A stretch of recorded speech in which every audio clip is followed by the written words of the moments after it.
to today's video. I am joined by Casper, my blue-eyed leucistic ball python. I was going to take Chaos out because I did take Casper out the last video, I think. I don't know if it was the last video, but it was like recently. But Chaos has to eat today, and he has not eaten for like 2 months. So I'm hoping that he's going to eat today. Fingers crossed, because ball pythons are just so much fun. Seriously though, they really are just like amazing pets. And they do have some things that make them a little bit challenging, like the fact that they go on feeding strikes. And some of the reasons that they can do things like that are because they are stressed out. It's not necessarily always that they're stressed out if they're not eating, but a lot of the time that can be an indication that they are stressed. So in today's video, we're going to talk about ways to reduce the stress of your ball pythons, and hopefully it will be helpful. I cannot see anything right now. Hopefully I'm like in the frame. I will be blinded this entire video because we have not seen sun in like over a week. And now the day that I'm gonna film, the sun is just like, hello, I'm here. So I'm gonna be squinting the entire time most likely, but that's okay. Just ignore me and listen to what I'm saying because that's all that matters. So the first way to reduce stress for ball pythons is to make sure that you have proper husbandry. So this means the proper temperatures, the proper humidity, the proper amount of hides, which the minimum amount of hides is 2 hides. You're using the proper substrate that can hold moisture, all of those components that go into basically the proper care of your snake. So if you have a snake that does seem stressed out or it's not eating or whatever the case is, the number one thing that you have to go over is your husbandry. Check your basking area, make sure that it's in the right range, make sure that the cool end isn't too cool, the hot end isn't too hot, your humidity is on point for these guys as well.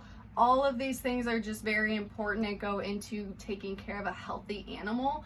So it's just the fundamentals of the things that they need, and if they aren't getting that, that will definitely stress them out. Number 2 is things to climb on.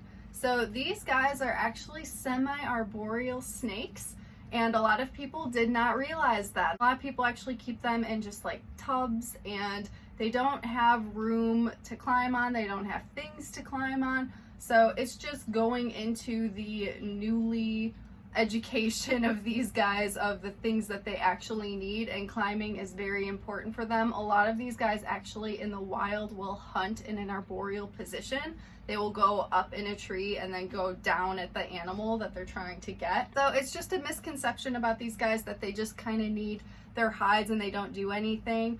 Because at nighttime they will be climbing all over the place and utilizing anything that you give them to climb on, I promise you. So it is very important to make sure that they're getting that, because not only is it enrichment, it's exercise for them, it's going to get their brains moving, it's not going to leave them in a bored position where they don't know what to do with their life. Just give them things to do. It's very important for any animal that you're keeping in captivity to make sure that they are happy and not stressed out.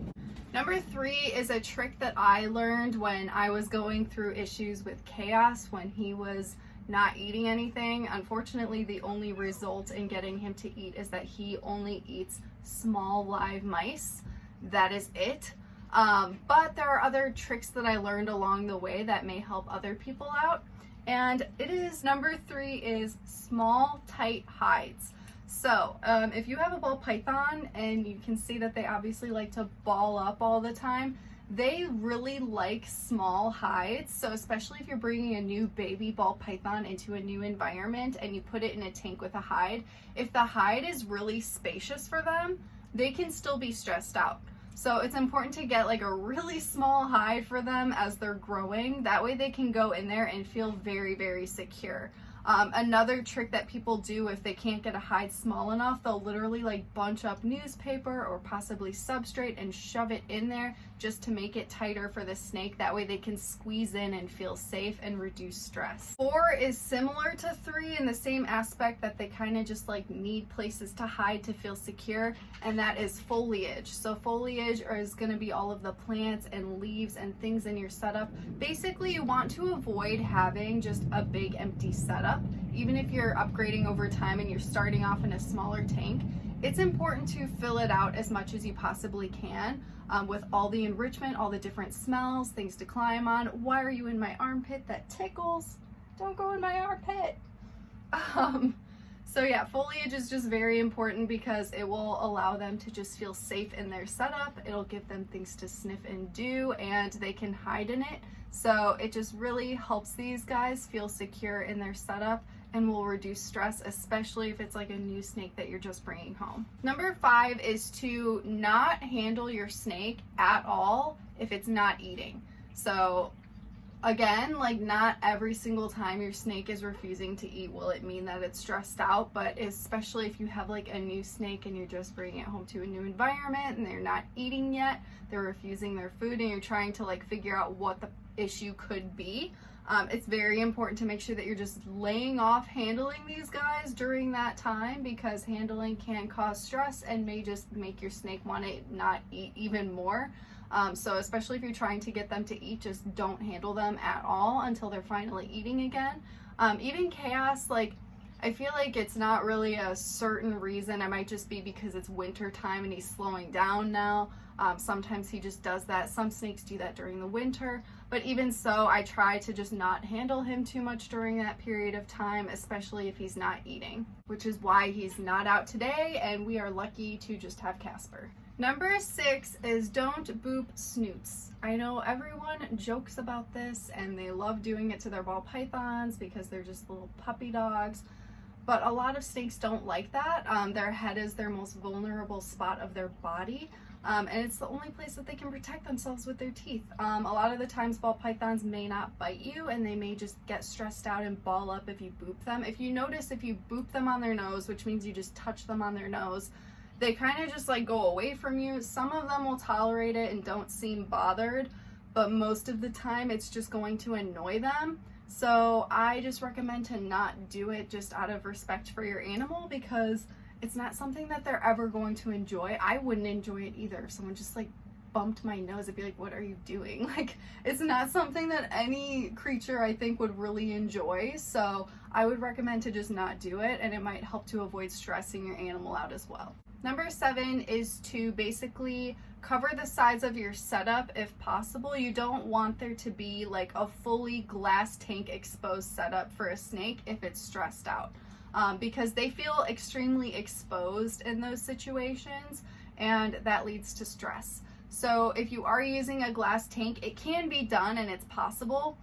Something that may help is doing a naturalistic background on it just to fill in and make sure that the snake can't see outside of the enclosure. If that's too much work or too expensive for you, you could literally just put up like paper and block the sides of the setup. That will definitely help.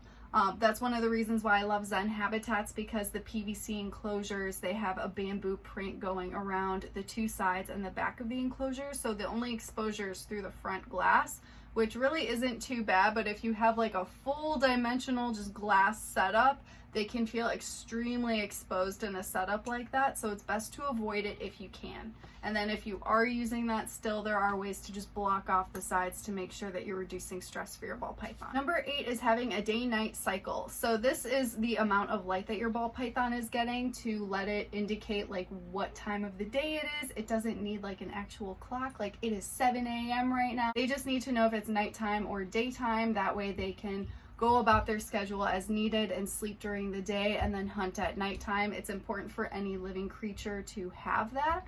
So definitely make sure that you're doing it, because if not, if it's just constantly sitting in a dark room with the lights off, it's not really going to have that day-night cycle, and that can be stressful for them. Number 9, if you are in the situation that I am with chaos and you have to feed live mice, make sure that you're not leaving live mice unattended with your snake for a very long period of time or at all, because they can cause damage to your snake, like significant damage, or even kill your snake, especially if a snake is stressed out and it's not eating, and then it's not eating the live mouse. Seeing a live mouse like that can stress out your snake a lot. So it's important to not just leave it there. It's kind of a, that's why ball pythons are so tricky, because you're trying to make sure that they're eating and they might be stressed out and not eating, and then the way that you're trying to feed them may stress them out as well. So it's just, this is why they are not good for beginners. You got to know what you're getting into with these guys. But those are some tips just to make sure, like, of course there are a ton of other ways to avoid live feeding. That is just like the end result if absolutely nothing else is working. And if you have to do it, just make sure that you're always monitoring the snake and the mouse. And if the snake is not eating it right away, do not leave it in there for an extended amount of time, because that can be very dangerous and stressful. Number 10 is not fully supporting Number 10 is to fully support their bodies when you're handling them. So right now it looks like I'm only supporting this tiny end. But when you're handling these guys, you need to make sure that they're just always fully supported. You don't want to just be like hanging by a tail and just like, I don't know. I feel like you can kind of feel as you're doing it that they are supported or not. You just gotta be careful with these guys. If they're not fully supported when you're handling them, that can be extremely stressful for them. So obviously you don't want that to happen. If you do it the correct way and you are fully supporting them, as you can see, they can't tolerate it. Casper here does seem to enjoy it and get some enrichment out of it. He gets to climb, he gets to smell some things, and he does seem pretty happy about it. So it can be a very beneficial thing while handling. You just gotta make sure that you're doing it respectfully and right for your animal. So yeah, just always fully support these chunkers. So those are my tips to avoiding stress for ball pythons. If you guys can come up with any others, I would love to see them in my comment section.